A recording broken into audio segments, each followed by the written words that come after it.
یہ کہتے ہیں کہ ایک پھپھی تھی، انہوں نے اپنے بھتیجے سے کہا مجھے وراثت میں سے حصہ دو، ان کا بنتا ہوگا۔ اس نے 6 مہینے کا وعدہ کیا، لیکن 6 مہینے گزرنے کے باوجود نہ دیا۔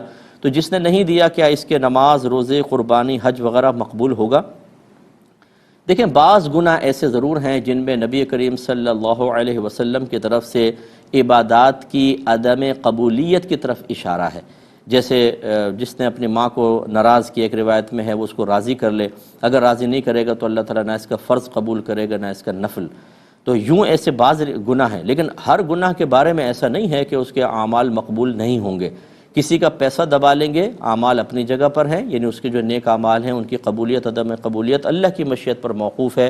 یہ ہم حکم نہیں لگا سکتے کہ چونکہ وہ پھپھی کو حصہ نہیں دے رہا تو جب تک نہیں دے گا اس کی تمام عبادات برباد، ایسا نہیں ہے۔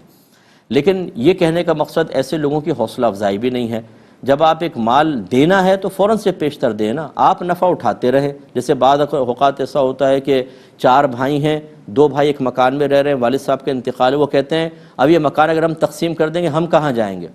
یعنی کس قدر یہ مطلب سیلفش پن ہے، آپ اندازہ کریں کہ اپنی اغراض آپ دیکھ رہے ہیں، دوسرے بھائیوں کو حصہ نہیں مل رہا، کوئی مسئلہ نہیں ہے، ہم کہاں جائیں گے؟ بھئی آپ کہیں پر بھی جائیں، یہ اس کا حق ہے، اگر وہ مطالبہ کر رہا ہے تو آپ کو دینا ہوگا۔ ہاں اگر وہ مطالبہ نہ کریں، وارث کہیں چلو ٹھیک ہے آپ رہو، جب تقسیم کرنا ہوگا کر لیں گے، تو پھر تو آپ رہ سکتے ہیں، ورنہ یہ کہنا جی ہم کہاں جائیں گے، تو آپ کرائے کے مکان میں جائیے، ان کا حصہ ان کو دیجئے۔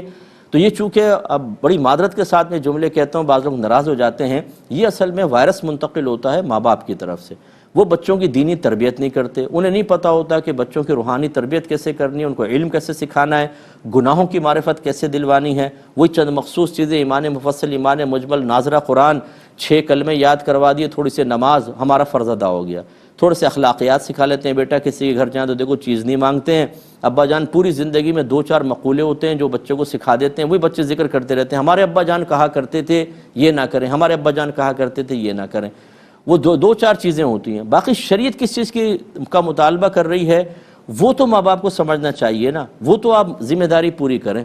اولاد ہمارا کہنا نہ مانے تو ہمارے موڈ آف ہو جاتے ہیں، ہم اللہ کا نہ مانے، شریعت کے نہ مانے، کوئی مسئلہ نہیں ہے، یہ غلط چیز ہے۔ یہ جتنے مسائل پیدا ہوتے ہیں اوپر سے چونکہ تربیت نہیں ہوتی، علم نہیں سکھایا گیا ہوتا، ماں باپ اپنی حقیقتاً ذمہ داری پوری نہیں کر رہے ہوتے، اولاد لڑتی ہے، خرابی میں مبتلا ہوتی ہے۔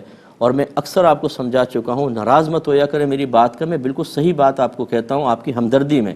جو ماں باپ اپنے بچوں کی دینی تربیت نہ کریں، اس کے بعد بچے بالغ ہونے کے بعد جتنی خطائیں اس عدم تربیت کی بنا پر اور جو انہوں نے علم نہیں دیا اس کی کم علمی کی وجہ سے کریں گے، اس کا وبال ماں باپ پر بھی ہوگا۔ یہ اچھی طرح یاد رکھیں، یہ آسان نہیں ہے شادی کر کے بچے پیدا کر کے اور ان سے نفع حاصل کرنا، کہ آپ نے کہا بچے پیدا ہوئے ماشاءاللہ پڑھا لیا، سب کی شادیاں ہوں گے، اپنے گھر میں سیٹ ہیں۔ اب ذرا آخرت کی فکر بھی کر لیجیے گا، گھر میں تو سیٹ ہے لیکن اگر آپ کی اتنے تربیت نہیں کی تھی، آپ نے علم نہیں سکھایا تھا، جتنے گناہ کرتے رہیں گے وہ بھی گناہ گار اور آپ کے نام اعمال میں بھی گناہ لکھا جائے گا، اس لیے تربیت لازم ہے۔ یہ کہتے ہیں کہ